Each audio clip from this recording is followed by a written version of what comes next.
Hello, welcome back to the Indie Ocean and Tower Defense Week. This is Soulcaster, the first of, to date, 3 games, I believe, by Magical Time Bean.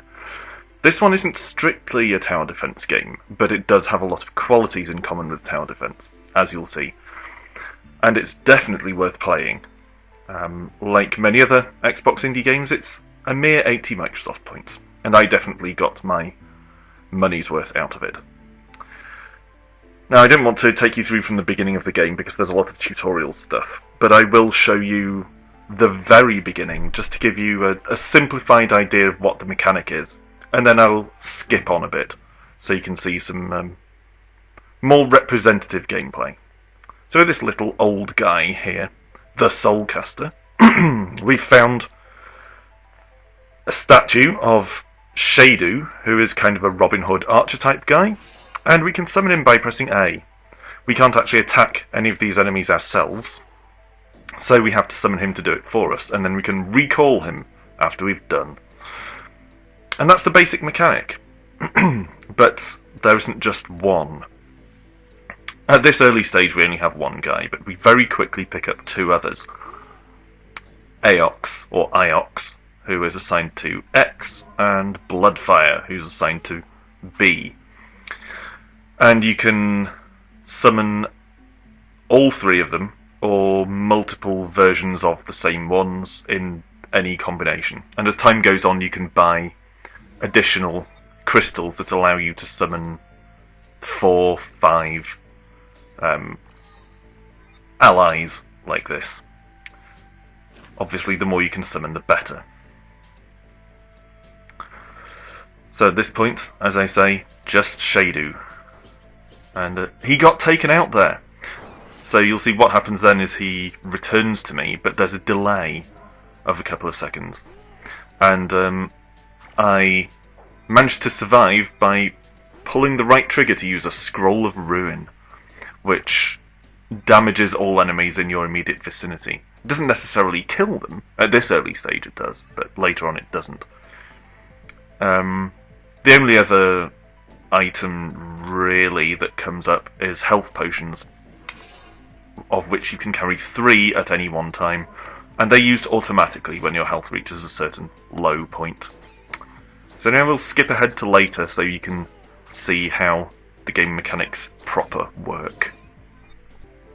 So now we're in kind of a park area with statues, like many parks, but unlike most parks, these statues are actually representatives of our allies, and they tell us what our powers are. This one is Shadu, who, as I said, is an archer.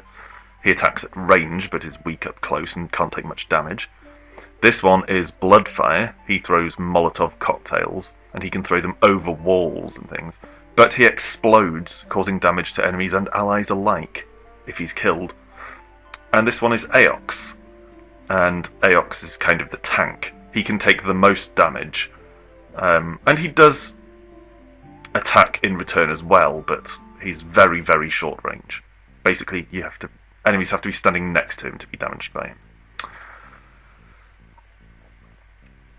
So Bloodfire's warning us about one of his shortfalls there. He can't attack enemies that are over empty space, because there's nothing for his Molotov cocktails to land on and explode on.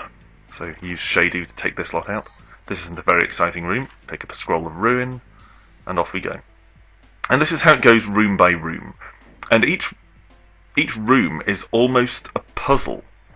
When I initially played this, I was thinking of it as an action RPG kind of thing, but this is not like a Zelda or, I don't know, Secret of Mana or something like that. It's more like a puzzle or a tower defense game, hence it being in Tower Defense Week.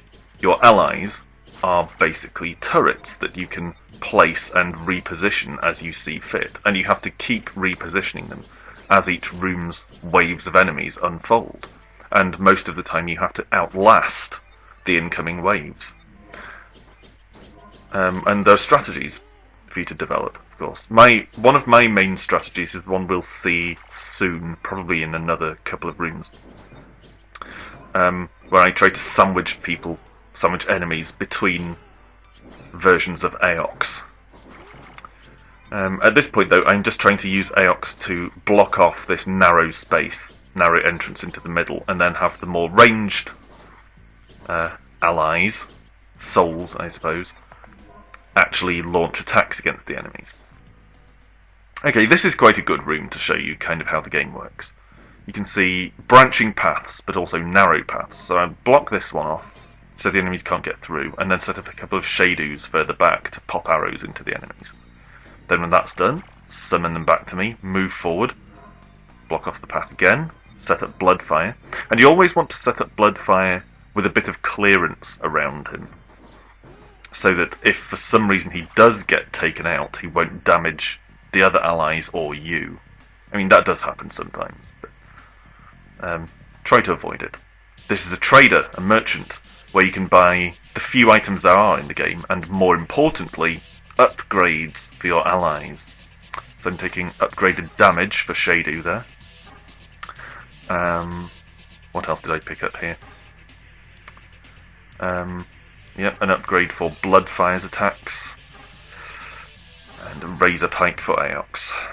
Basically just to load more damage and that sort of thing. Grab this health potion, because there's no point leaving it behind.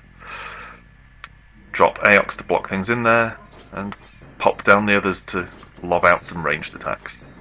Of course, this gets more and more difficult as the game goes on, and the later levels are really, really hairy. The developer, Ian Stocker, aka Magic Time Beam, has said that any level in the game should be doable without having to use a Scroll of Ruin.